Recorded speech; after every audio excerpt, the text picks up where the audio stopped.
Halo teman-teman, kembali lagi di Doni Putra Channel.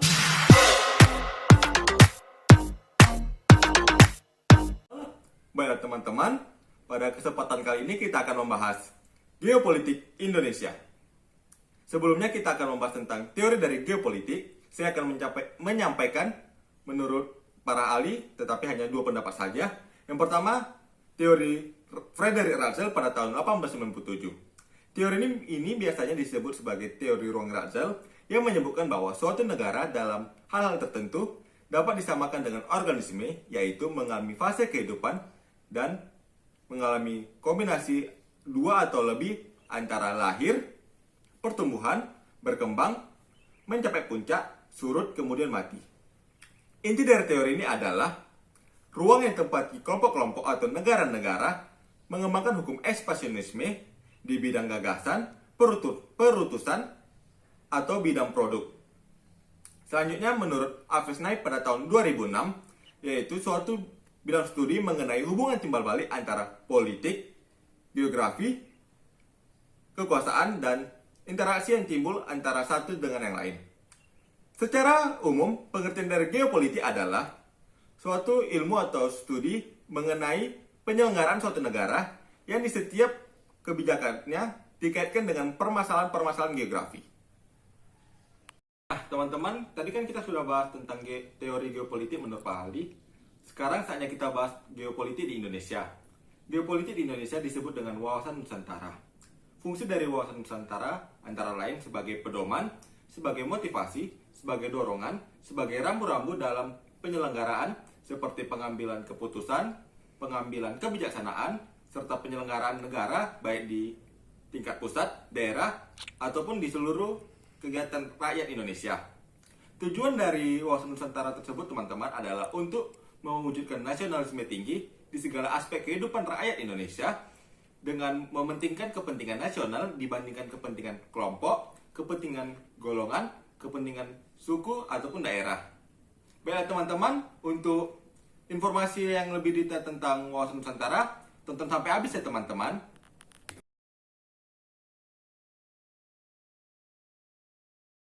Nah, teman-teman, di wawasan Nusantara juga terdapat beberapa konsep. Yang pertama adalah konsep persatuan dan kesatuan. Konsep ini mengandung makna bahwa segenap komponen bangsa untuk bersatu padu karena bangsa Indonesia yang heterogen dan majemuk. Yang kedua adalah konsep Bhinneka Tunggal Ika.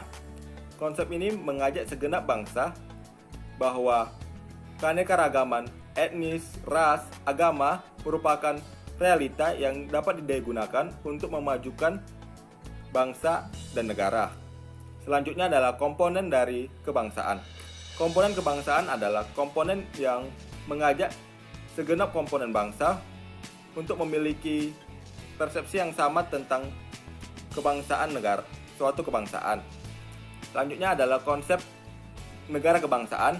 Konsep negara kebangsaan adalah konsep yang mengunggah segenap komponen bangsa negara untuk memiliki persepsi yang sama tentang konsep suatu negara kebangsaan yang mengutamakan prinsip persatuan dan kesatuan. Selanjutnya adalah konsep negara kepulauan, yaitu konsep yang mengandung makna bahwa segenap komponen bangsa memiliki persepsi yang sama tentang negara kepulauan. Selanjutnya adalah konsep geopolitik. Konsep ini mengandung makna bahwa segenap komponen bangsa memiliki persepsi yang sama tentang konsultasi geografi wilayah. Baiklah teman-teman, pada kali ini kita akan membahas dari latar belakang wawasan Nusantara. Yang pertama adalah falsafah Pancasila. Nilai-nilai pada Pancasila memiliki dasar dalam pengembangan wawasan nasional. Nilai-nilai tersebut berdasarkan penerapan HAM. Yang kedua, kepentingan pribadi tidak lebih penting dibandingkan kepentingan umum. Dan yang ketiga adalah pengambilan keputusan berdasarkan konsultasi dan konsensus. Baru aspek yang kedua adalah aspek kewilayahan. Yang ketiga adalah aspek sosial budaya. Aspek sosial budaya ini yaitu Indonesia memiliki ratusan suku bangsa yang mempunyai perbedaan etnis, ras, bangsa, kepercayaan, dan agama yang pada saat interaksi antar golongan kemungkinan mengandung potensi konflik. Selanjutnya adalah aspek kesejarahan. Kemerdekaan yang diraih oleh rakyat Indonesia merupakan hasil dari rasa persatuan dan kesatuan bangsa Indonesia tersendiri yang sangat tinggi, sehingga rasa persatuan dan kesatuan itu harus dipertahankan untuk mempertahankan persatuan nasional dan mempertahankan atau menjaga keutuhan wilayah NKRI. Baiklah teman-teman, selanjutnya kita akan membahas dari kedudukan dan paradigma wawasan Nusantara. Wawasan Nusantara diyakini kebenarannya oleh rakyat Indonesia sebagai upaya untuk mewujudkan dan mencapai tujuan nasional. Paradigma wawasan Nusantara yang pertama adalah Pancasila sebagai falsafah, ideologi bangsa, serta dasar negara yang berkedudukan sebagai landasan ide. Yang kedua adalah Undang-Undang Dasar Republik Indonesia 1945 yang berkedudukan sebagai landasan konstitusional. Yang ketiga adalah wawasan nasional, ialah visi nasional yang berkedudukan sebagai landasan konsepsional. Yang keempat adalah ketahanan nasional yang berkedudukan sebagai landasan konsepsional. Yang kelima adalah GBHN, ialah politik atau strategi nasional yang berkedudukan sebagai landasan operasional. Selanjutnya kita akan membahas dari faktor-faktor yang mempengaruhi wawasan Nusantara. Yang pertama adalah faktor wilayah atau archipelago principle. Faktor ini memiliki pengertian bahwa pulau-pulau tersebut selalu dalam satu kesatuan yang utuh. Sementara unsur lautan antara pulau-pulau berfungsi sebagai unsur penghubung bukan sebagai unsur pemisah. Yang kedua adalah faktor geopolitik dan geostrategi. Pandangan geopolitik bangsa Indonesia didasarkan pada nilai-nilai ketuhanan dan kemanusiaan yang luhur, dengan jelas dan tegas, serta tertuang di pembukaan Undang-Undang Dasar 1945. Bangsa Indonesia adalah bangsa yang menolak segala bentuk penjajahan karena tidak sesuai dengan pri kemanusiaan dan pri keadilan. Geostrategi yaitu upaya bagaimana mencapai tujuan atau sasaran yang ditetapkan sesuai dengan keinginan politik. Selanjutnya faktor perkembangan wilayah Indonesia dan dasar hukumnya. Perkembangan wilayah Indonesia sejak 17 Agustus 1945 sampai 13 Desember 1957. Selanjutnya, Deklarasi Juanda 13 Desember 1957. Tujuan dari deklarasi tersebut yang pertama, perwujudan bentuk wilayah NKRI yang utuh dan bulat. Yang kedua, penentuan batas-batas wilayah negara Indonesia yang disesuaikan dengan asas negara kepulauan. Yang ketiga, pengaturan lalu lintas damai pelayaran yang lebih menjamin keselamatan dan keamanan NKRI.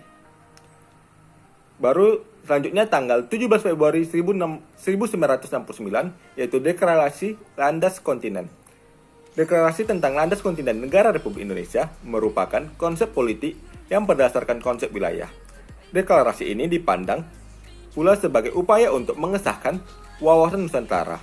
Di samping itu, dipandang pula sebagai upaya untuk mewujudkan pasal 33 ayat 3 UUD 1945.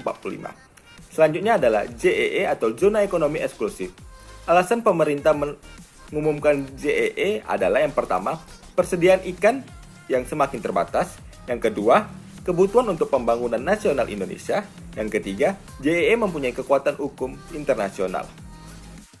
Baiklah teman-teman, setelah dari semua materi tentang geopolitik dan wawasan Nusantara, kali ini saya akan menyampaikan implementasi wawasan Nusantara yang dapat kita lihat di berbagai kehidupan kita.